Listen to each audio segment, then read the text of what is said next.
Hi and welcome back to another video for HoriZEN. Today I'd like to discuss with you all the mods that we have inside of HoriZEN. We have 6 LFOs that you can manipulate to your own tastes depending on what it is that you're doing, and you can use these to drag these to various elements of our plugin. So for example, on the tremolo, that will tailor that sound based on the shape that you've drawn. Vibrato, which is good for kind of pitch shifting effects and things like this. For unison detune, for the LFO on the filter, or for the FM engine to modulate the amount, and likewise with the effects sends.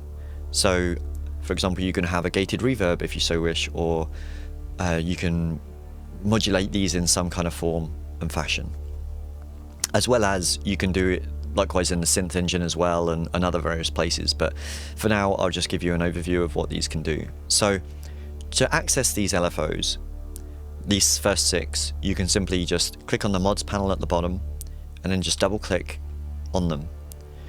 Now currently there are basic shapes inside, so we have sine, triangle, so on and so forth, that you can use if you so wish. But then we have custom. Now the custom shape is one that you can then manipulate to how you want your sound to be. So for example here, by default it's just drawn as a line. Now if you press the right mouse button, you can create a curve.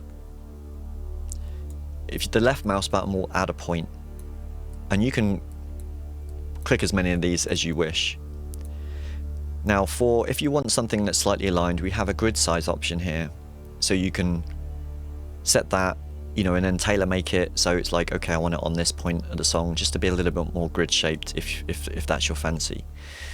Then obviously you can adjust more curves, so on and so forth, based on where it is you'd like to do.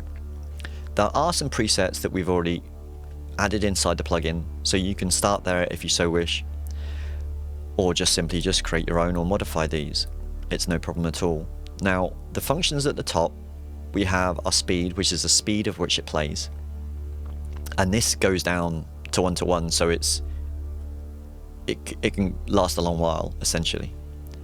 Then we have the fade in, which means that how long it takes for that LFO to start working. The smoothness of that LFO, so if you've got sharp points like this, it will kind of round off those edges at the top to make it less clicky or poppy, if that's your effect you're looking for. The depth, which is the overall depth of this specific LFO that we're working on. The velocity amount, so if you've got this set high, and if you press really soft it won't really activate, but pressing really hard then it will. And then the phase offset, so the phase offset will start at either at this point or this point over here, depending on how you want things to work. We also have options down at the bottom, so we have retrig mode, and what this does is, if this is your shape right here, it will always, every time I play a note, it will always start at this position. It will play it through and then continuously keep on playing it through. Now if I've got sync turned on, then it will sync the speed of this LFO to what my host BPM is. In this case my host is 83 BPM, so that's the speed that it will play this shape. One shot mode is where it will come along, grab this shape that you've done and just play it once, and then never again until you press the key press again.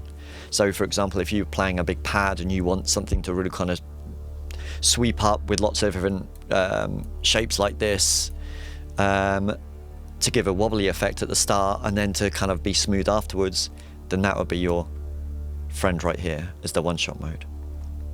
Now once you've created this, you can then, as I said, simply drag to wherever you'd like to inside the plugin, and then once it's in there and the song is playing, you can quite easily just go back to this and then modify it to how you kind of wish to do it. Likewise, and add the speed and the smoothness and so on and so forth. Now all of these are independent from one another, so as I say, we do have 6 of them that you can play with. Now we do have the other ones at the bottom, which are key mods and velocity mods. So for example, on the filter here, we have a VMod section right here. Now, if I was to drag this guy to here and then put the depth up to 100, then I can now customize my own custom velocity based on what I like. So for example, if I have a really good piano sample, for example, inside of HoriZEN, and I want it to be really, really soft, but then when I press hard, I want it to really kind of kick in, then you can have it set up a really kind of almost like this. So it will be attacky if that's your so desired result. Likewise, you can kind of reverse that and have it so it's always playing very hard, and then it softens out the harder you play if that's your way of doing things. And likewise, the key mod will do something, you know, likewise with this, you press the depth and the key mod will you know, change the loudness of the volume based on where you are on the keyboard. So those are those auxiliary options that you've got down here, and you've got several of those to play to and play from. Likewise with the effects, everything has to have a depth control. Okay, so for example, on LFO 1, if I've got this set here and I've got this depth up to maximum, and I've got this one here set to also maximum, but I've got all the rest of them all set at various different depths. Okay, like this one set to here, and I don't know, this one set to here, for example. And I'm like, yeah, okay, that's really good, but it's all a little bit too much. And rather than individually dial everything down, you can simply just reduce this slightly. So this is kind of like a global depth parameter inside here. So that's a nice function for you to have to deal with. So yeah, these are the LFOs that you've got to deal with. It's a lot of fun experimenting about what you want to do and to add and so on and so forth. So it's all about having fun and experimenting. So enjoy this function.